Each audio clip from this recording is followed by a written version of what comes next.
is the DLLS Cowboys Podcast. Let me ask you this. Is this the best 2-game stretch of Dak Prescott's career?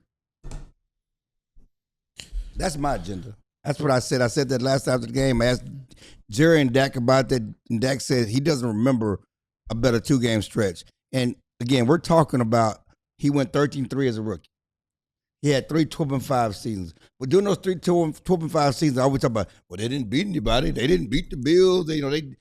But there's people still doing that. Well, the Eagles are falling apart, and the Chiefs aren't as good as they were. But whatever. they're one of the few teams in history to beat the 2 Super Bowl participants in back-to-back weeks. And what they did against the Eagles, and 4 days later, to do it against the Chiefs and Patrick Mahomes, and they're all desperate, and the Chiefs are desperate for the playoffs. Do it in 4 days, add in the Marshawn Kneeland stuff. I don't think there's a more impressive 2-game run than Dak Prescott tenure, maybe not of the Cowboys tenure, dating back decade or so. Outside Super Bowl winning teams. Yeah. Yeah, I did. And Jerry said he doesn't remember 2 better back-to-back wins at home. And especially when you consider the opponent, everything is on line. All the other extenuating stuff that's surrounding this Cowboys team and where they were to do what they did against Philly and Kansas City. Again, the most impressive run for sure of the Dak Prescott era.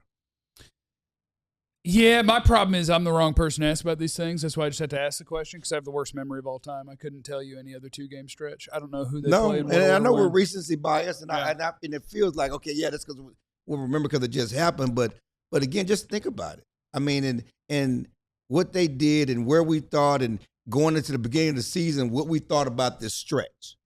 And this is the one. This is the hellacious stretch. This is the one where, that's why they had to bank wins early because we know they were going to have trouble right here. Well, they cowboyed it, They're just doing it the other way. That's cowboying things. Making that stretch harder. We're going to fart and fall down against 2 terrible teams while we have a bad defense, and then we're going to show up when it's time. But just the turnaround. I'm sorry. It's hard not to be. And it's not just us, national pundits. There are people, Gilly Lock.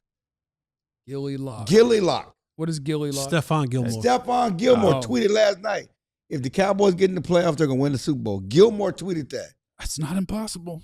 I mean, listen to some of the national. Equally everybody's hard to believing in the Cowboys. They're feeling good about this Cowboys team and how well they're playing because of this 2-game stretch. Yeah.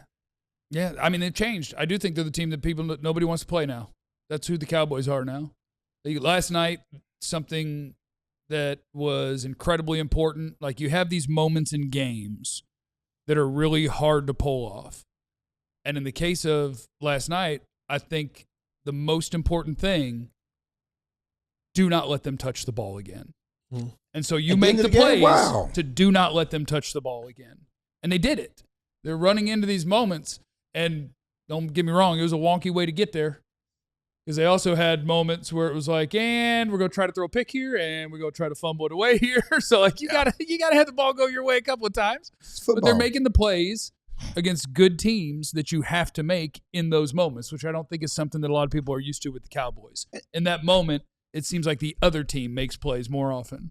And the thing about it is great teams. You go back to the 90s. There's something about those teams that were unstoppable. You couldn't stop them. They were just better than everybody. They were, but cheating. you couldn't stop that. Yeah. Emmett, and you couldn't stop Michael on the slant. Right now, there's something about this offense that I don't know if there's a defense that can stop them. And then you add in what they're doing with this defense and the way they're getting stops on defense and timely stops. That's what makes, because, again, Dak Prescott is playing out of his mind. He was better than Patrick Mahomes yesterday. Better than Patrick Mahomes. He had he had the interception early, but he was better. That throw to Fergie was just a dime. Oh, absolutely. Incomplete pass.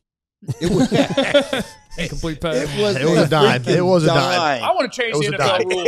If my leg was gonna come down in bounds, but somebody else's leg was in my way, that's not my fault. I should get credit. He hit the left leg twice. I mean, is that count as 2 feet? Doesn't count. No, you got it twice. So we were debating that while watching. I was like, right. So down, up, drag, is that good? And it turns out the answer is no. But I didn't know that. When a shin dragged, I thought, is that? Yeah, the shin. If the shin would have been down first, that would have been down first. 2 feet. That would have been good. But Dak is playing out of his mind, and the confidence they have in Dak, he's just playing confident football. He had a couple. That throw to CD on the sideline. I mean, it just The one to Flanoy was something that he's done like 10 that was times. Flanoy, Yeah. right? The one And he's done that like 10 times and now this it's year. just perfect. And that's an incredible throw. On the run, the window is not big. You've got to put it on him before he hits the sideline. Like, that is an incredible throw. And he's made a bunch of those this year. Dak is absolutely balling.